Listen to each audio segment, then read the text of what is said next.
Kwanza hata mimi niliona namzungumza Tundu Lissu nchi yetu. Kibinafsi kwa kweli bado nchi zetu za Kiafrika inaonekana bado tuko mikononi kwa wazungu. Kwa sababu kuna mambo ndani ya nchi ambayo hayafai kuingiliwa. Hayo mambo yetu ya siasa. Na hakuna kibaya kilichofanyika ndani ya nchi mpaka wazungu watujadili. Tunaonesha sisi wa Afrika bado wanyonge. Mbona wao wazungu watuwajadili sisi? Kwani wao wana mema tu? Mbona wao wanafanya mambo ya hovyo huko, wameondoka wamemuua Gaddafi, wamemuua Saddam? Mbona sisi hatukuwajadili? Tuweka bunge la Afrika kuwajadili wazungu. Lakini wao wanatujadili sisi. Serikali haijaua mtu, kwa nini watujadili?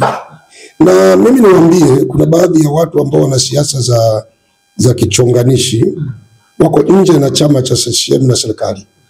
Wao wanafikiri kufanya hivyo ndio kuikomoa serikali. Kumbe ni ujinga tu. Serikali ni yetu wote, nchi ni yetu wote.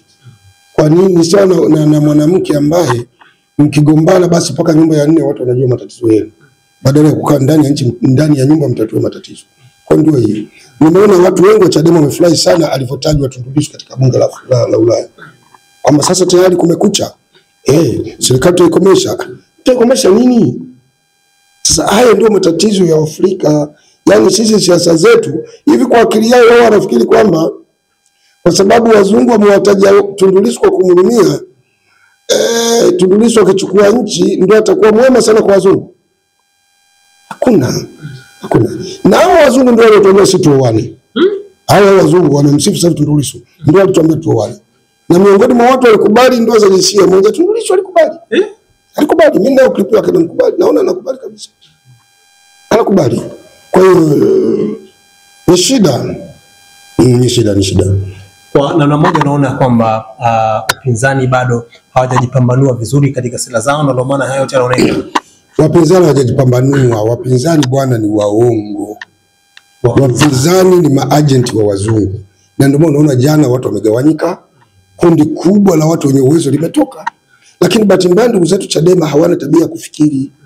Akili zao ni kama za kafu. Kafu niliwaambia. Chama cha kafu madam anatoka Mwalimu Seif na kundi lake, hamna chama tena hapa. Seif alikuwa ni nguli wa siasa. Watu hao muongo, ujishaga. Sasa leo kafu iko wapi? Iko wapi kafu? Chadema wametoka wale watu. Tuzungumze ukweli bila unafiki. Kigaia, Salum Mwalimu, na lile kundi lote waliotoka wale ni makomrade ndani ya chama. Yule Mlema wale wanakijua chama na wamefanya kazi ya chama. Mbowe Chadema wamekaa kama miaka 2-3 hawapati ruzuku ya milioni 100. Lakini walikuwa wanalipa watu mishahara. Hawajiulize mbona walikuwa wanapata wapi pesa. Wao wamefanya matone juzi. Kwa siku moja, kwa miezi 2, wana milioni hata milioni 100 wameshindwa kufikisha. Mbowe alifanya kwa siku moja alichukua milioni 200 na kitu mpaka 300. Nani unaona anayekubalika? Na nimesikia wanatoka wanaenda chama gani, chama cha huyu mzee wa Bwabwa. Kufanya nini? Wanahamia kule. Kutoka Chadema. Na nasikia kuna watu wengi Chadema wanatoka. Unadhani kwa nini wanatoka ndani ya Chadema na wanatoka soko kutoka, wanatoka na wanatangaza live kwa waandishi wa habari kwamba wanatoka kwenye chama cha Chadema? Tatizo ni kwamba Chadema itaki kushaurika. Kuna kundi la watu ndani ya Chadema limeshajiona lina akili kama Mungu au kama malaika. Kwamba wao wakisema ni kama ufunuo wa Mungu. Kunifanya kuni. Kwamba wao ni kama kina Yesu wa Chadema au kina Muhammad wa Chadema. Kitu ambacho akiingia kilini. Chadema ni chama kinachohitaji siasa bora, ushawishi kwa watu, ushauri, kukaa vikao na mkaheshimiana. Sasa kuna baadhi ya watu wameshajiona kwamba wao ndio wa kweli kwenye Chadema. Wenzao wote walikuwa stupid. Hawezi kuendesha siasa. Kwa chama kinawashinda. Chama kinameguka. Na wakiwezi. Na mimi labda niwaambie wa Tanzania, vijana au majenzini waliozaliwa miaka ya 80 mpaka 90. Watu wengi hawajui CCM. Wallahi na hapo hawajui CCM. CCM na serikali yake ni mzinga wa nyuki. Ukigonga ujiandae kuwa na moto wa kutosha. Ni moto ule baba. Kwa ni ngumu kuiona CCM inaenda kuanguka. CCM ndio imeleta ukombozi katika nchi zifuatazo za kusini mwa Afrika. CCM na serikali chini ya Mwalimu ndio iliyokwenda kuikomboa South Africa kama mnakumbuka. Nelson Mandela alisahau viatu hapa Tanzania. chini ya Mwalimu anaamniza akili yake, na CCM hii imeleta uhuru kusini mwa Afrika. CCM na serikali ya CCM hii ya Tanzania tunaiona sisi ni kitu cha mchezo, kimeleta uhuru Mozambiki, na tumepigana Msumbiji sisi. Angola, unaona kusini mwa Afrika kote sisi. Sasa kama sisi tumeweza kwenda kukomboa South Africa, Angola, Namibia, Zimbabwe, Botswana, hizo nchi tutashindwa kuendesha nchi yetu? Kenya ni sisi, mkono wetu. Hata Kongo ni sisi. Watu hawajui historia. Mpaka Kongo ni sisi. Nyerere alikataa, alisema siwezi kukaa nikatulia nikajenga nchi yangu Afrika haijapata ukombozi. Miaka kama 5 iliyopita au 6, wakati wa Jakaya akiwa rais, alikuja hapa rais wa Burundi Nkurunziza. Warundi kule wakampindua Nkurunziza akiwa yuko hapa. Kikwete akamwambia watoto wahuni hawa, yaani wanampindua rais amekuja nchini kwangu ilekana mimi nimetengeneza njama hizi. Kikwete aliondoa vijana wachache infantry kutoka hapa kwa miguu, wakapitia Muinga, wakamuingiza mpaka ndani ya Bujumbura, na wakamrudisha, na wakasurround ikulu yote, na wakaendelea kumlinda. Amekuja kufa kwa mpango wa Mungu. Sasa nchi tutaichezea kwa mfumo ni Tanzania hiyo. Kwa hiyo mtu anayefikiri kuing'oa CCM kulinganisha na chama cha KANU ni kupoteza muda. Mimi ningewashauri bora wafanye siasa za majimbo, kwamba wakagombea ubunge jimboni na kwenye kata wagombea udiwani, wanaweza wakapata angalau neema ya kupata ubunge wakalisha familia zao. Kwa sababu sasa hivi ubunge na udiwani na siasa ni ajira. Mbunge anapata milioni 18. Akifanya miezi 3 kajenga nyumba. Mshahara. 18 kwa mwezi. Bado posho akiingia kwenye kikao cha bunge 350,000. Bado ana posho za vikao kwenye makamati. Sasa sio ajira kubwa, nani anapata mshahara? Mshahara wa mbunge wa miezi 4 ni mshahara wa mwalimu au daktari wa miaka 15. Ndio milioni 30 au milioni 50. Mbunge nani mwalimu anaweza kupata milioni 50 ndani ya miaka 2. Kwa kazi gani? Mwalimu akilipo hela nyingi milioni 1. Sasa ataipata vipi hela milioni 50? Kwa hiyo tusifikiri siasa ni ajira sasa, tena ajira iliyotukuka. Kwa mimi ningewashauri Chadema wangepunguza miemko ya kisiasa, watengeneze mifumo mizuri, wakagombea ubunge na udiwani. Unadhani kwa nini hao yote yanatokea katika kipindi hiki kuelekea cha uchaguzi? Tumeona mengi yanatokea, watu Chadema kuonekana kama kuna namna wanatumika na watu wa magharibi. Kwa nini haya yanatokea? Yanatokea si uchaguzi?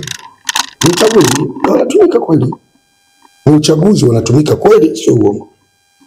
Haya yanatokea, Chadema wanatumika na ni uchaguzi. Walijidanganya kwamba wanaweza kuchukua nchi bila kujua kwamba nchi imeandaliwaje. Huo ndio kweli. Kwa nini kwa Chadema tusikia katibu wa sisi Ngorongoro kapigwa, kama katibu wa sisi Dar es Salaam katekwa, labda karudishwa? Kwa nini kwa Chadema tukio kila kipindi cha uchaguzi? Labda mimi mnasahau katibu yule aliyeuawa hapo Iringa. Katibu wa CCM aliuawa Iringa. Hawamkumbuki juzi tu hapo. Aliuawa Iringa. Huko Msoma si ametekwa yule kada wa CCM. Sio kwa Chadema tu. Labda mnakupunguza kumbukumbu waandishi. Watu wengi wanapoteza maisha. Na swala la kupigwa bunduki Tundu Lissu, mbona papa alipigwa na alipigwa na CCM? Popo John Paulo kama mnakumbuka, sijui mko mmezaliwa nyinyi. Alipigwa bunduki na yule alimpiga kaulizwa kwa nini umempiga mtumishi wa Mungu? Akasema nilikuwa natafuta umaarufu. Papa akasema nimemsamehe. Wakamfunga kipapa, sasa nimeshamsamehe. Akapata umaarufu. Alipata umaarufu. Dunia ilimjua. Kwa hiyo mimi siamini kwamba Tundu Lissu na wanaopotea ni serikali ya CCM, hakuna. Kwa hiyo na kule kwa papa na waulizeni alienda walimpiga ni CCM. Papa alipigwa na CCM. Juzi kapigwa mbunge hapo Kenya bunduki. Juzi na jana uchunguzi unaendelea. Hata kuzika wajazika. Na huyo mbunge wa Kenya kaenda kupigwa na CCM. Tuelezani na huyo mbunge wa Kenya CCM ndio amemuua. Mbunge alipigwa sasa Kenya ni wa chama pinzani cha Kenya. Kwa hiyo nisema ni yale. Kenya hakuna chama tawala, kwanza vyama vyote ni pinzani. Labda tukwambie vyama vyote ni pinzani.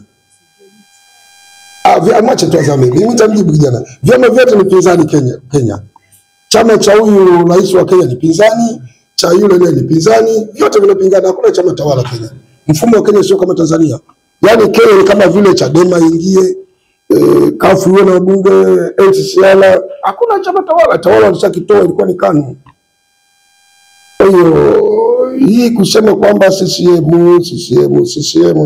mimi sio askari, sifanye uchunguzi wala sio DCI mimi. Kwa hiyo anaweza mwingine akajibu DCI, lakini mimi kama Mtanzania mzalendo nachosema watu wanauawa kweli, lakini nani anayeuawa sijui. Sababu hata kuuliza wanaotuhumu yuko wapi muuaji, hawamjui. Yuko wapi, hawamjui. Tunaona vyama vyote sio kama timu moja. Vyama vyote watu wanaumia nje. Yote. Hatujui yuko wapi. Huyo paroko nilichoshangaa juzi, Padri Kitine ambaye ni kiongozi wa kiroho, anafaa kuhurumiwa na kusikilizwa, ni kiongozi mkubwa. Nimeshangaa sana kuona ndani ya teki mtu anaingia anampiga nondo askari padri, alafu mtu asionekane. Jamani, nani ambaye amefika pale teki ikateni walisha? Mimi naijua teki. Najua. Kamanda Muliro kashasema aliyejaribu kumtishia Padri Kitima tayari anashikiliwa na jeshi la polisi. Yule alijaribu kumtishia kwenye nini? Kwa mitandao ya kijamii. Na aliyetoa kwamba yule mtu akamatwe ni waziri wa mambo ya ndani kama sikosei. Sasa lakini bado hatujathibitishwa nani aliyefanya. Wamesema tu yule aliyetishia afanyiwe uchunguzi, ahojiwe ili tujue kama ni yeye au sio, na kwa nini alituma ile message. Lakini mimi najiuliza, awe yeye au sio yeye, hapo teki kuna kamera tu zimezunguka. Huyo mtu aliingiaje? Wakaifungue kamera waangalie. Wafungue kamera waangalie. Baada ya kumshambulia alitokea mlango gani? Wafungue kamera waangalie. Na alipitia wapi? Aliingiaje? Mpaka kamfuata chooni. Kwa hiyo unaona kusema kwamba Padri Kitima amepanga njama. Kuzusha mipigwa. Hapana, siwezi kusema njama. Yule ni kiongozi bana, hawezi kutengeneza njama za kihuni kama hizo. Kwa sababu pale teki wapo watu wengi, viongozi wengi wapo pale wa kidini. Sasa labda alikuwa na beef na viongozi wenzake wamtai mtu nondo. Hiyo sijui. Lakini nachoshangaa, mimi nashangaa, akamepitia wapi mtu teki? Hicho ndio nauliza ndugu zangu, wote tujiulize. Kapita wapi huyo mtu teki?